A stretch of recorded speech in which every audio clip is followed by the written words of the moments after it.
Leitura do livro do Eclesiastes. Alegra-te, jovem, na tua adolescência, e que o teu coração repouse no bem nos dias da tua juventude. Segue as aspirações do teu coração e os desejos dos teus olhos. Fica sabendo, porém, que de tudo isso Deus te pedirá contas. Tira a tristeza do teu coração e afasta a malícia do teu corpo, pois a adolescência e a juventude são vaidade. Lembra-te do teu Criador nos dias da juventude, antes que venham os dias da desgraça e cheguem os anos dos quais dirás: não sinto prazer neles. Antes que se obscureçam o sol, a lua e as estrelas, e voltem as nuvens depois da chuva, quando os guardas da casa começarem a tremer e se curvarem os homens robustos, quando as poucas mulheres cessarem de moer e ficarem turvas as vistas das que olham pelas janelas e se fecharem as portas que dão para a rua, quando enfraquecer o ruído do moinho e os homens se levantarem ao canto dos pássaros e silenciarem as vozes das canções, e houver medo das alturas e sobressaltos no caminho. Enquanto a amendoeira floresce, o gafanhoto se arrasta e a alcaparra perde o seu gosto, porque o homem se encaminha para a morada eterna, e os que choram já rondam pelas ruas. Antes que se rompa o cordão de prata e se despedace a taça de ouro, a jarra se parta na fonte, a roldana se arrebente no poço, antes que volte o pó à terra de onde veio e o sopro de vida volte a Deus que o concedeu. Vaidade das vaidades, diz o Eclesiastes, tudo é vaidade.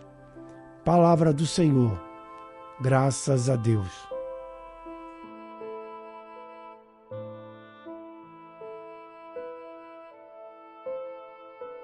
Proclamação do Evangelho de Jesus Cristo segundo Lucas. Glória a vós, Senhor. Naquele tempo todos estavam admirados com todas as coisas que Jesus fazia. Então Jesus disse a seus discípulos: prestai bem atenção às palavras que vou dizer. O Filho do Homem vai ser entregue nas mãos dos homens. Mas os discípulos não compreendiam o que Jesus dizia. O sentido lhes ficava escondido, de modo que não podiam entender, e eles tinham medo de fazer perguntas sobre o assunto. Palavra da salvação. Glória a vós, Senhor.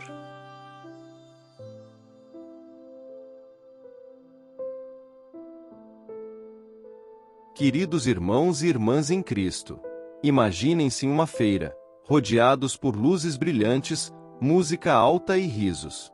A alegria no ar, a emoção da juventude e a sensação de que a noite é infinita. Agora, contraponham essa imagem com outra, um quarto silencioso ao amanhecer, onde um idoso acorda, sentindo o peso dos anos em seus ossos. Estas duas cenas capturam a essência da nossa primeira leitura de hoje, do livro do Eclesiastes. Alegra-te, jovem, na tua juventude, e rejubile-se o teu coração nos dias da tua mocidade, nos diz o Eclesiastes. Que belo convite à alegria! Muitas vezes, pensamos na Bíblia como um livro cheio de não faças isso e não faças aquilo. Mas aqui temos uma exortação clara para aproveitar a vida, para encontrar alegria nos dias da juventude.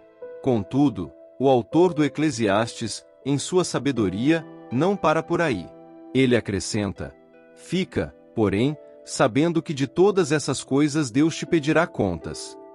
Este não é um aviso ameaçador, mas um lembrete gentil de que nossas ações têm consequências, que a vida não é apenas sobre prazer momentâneo, mas sobre significado duradouro.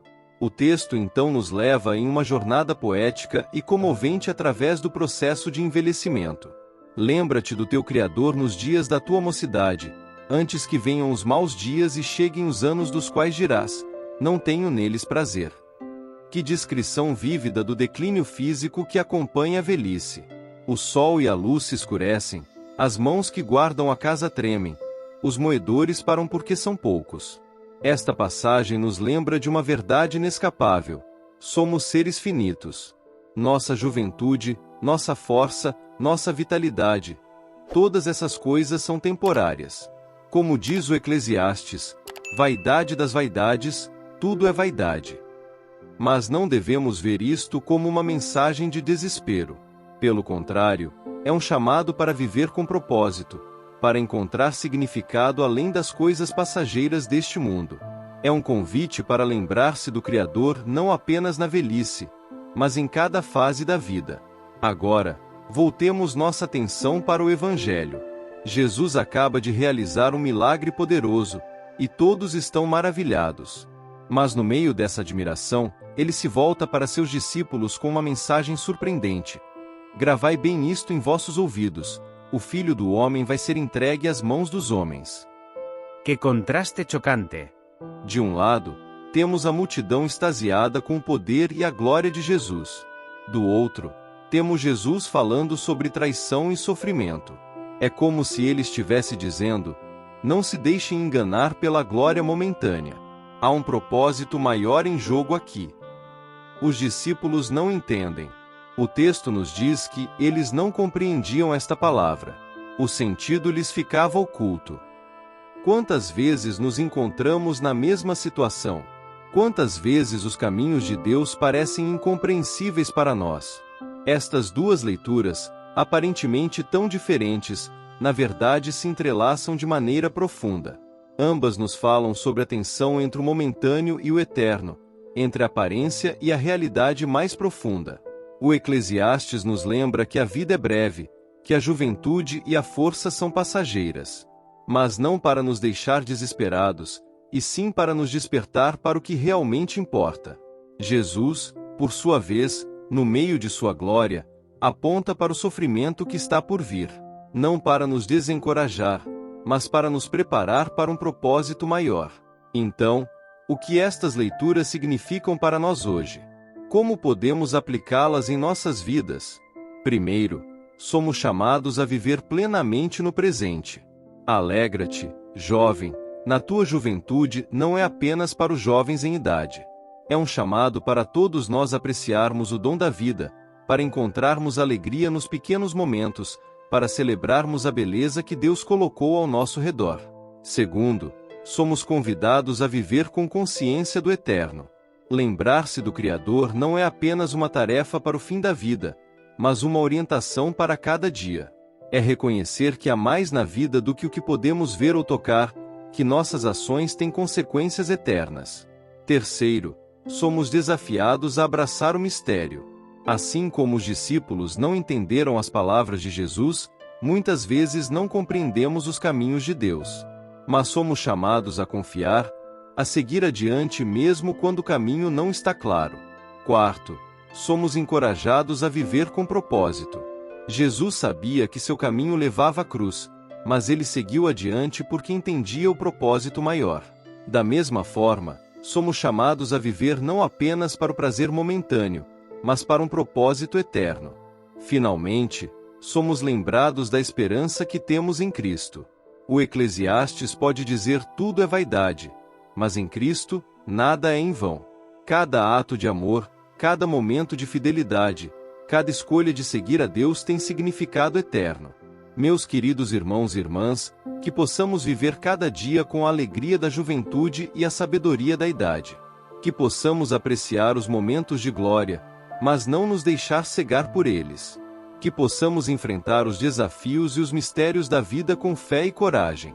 E acima de tudo, que possamos sempre nos lembrar do nosso Criador, não apenas nos dias da nossa juventude ou nos dias da nossa velhice, mas em cada momento da nossa jornada. Porque é nele que encontramos o verdadeiro sentido, a verdadeira alegria e a vida eterna. Que a graça de nosso Senhor Jesus Cristo, O amor de Deus Pai e a comunhão do Espírito Santo estejam com todos vocês, hoje e sempre. Amém.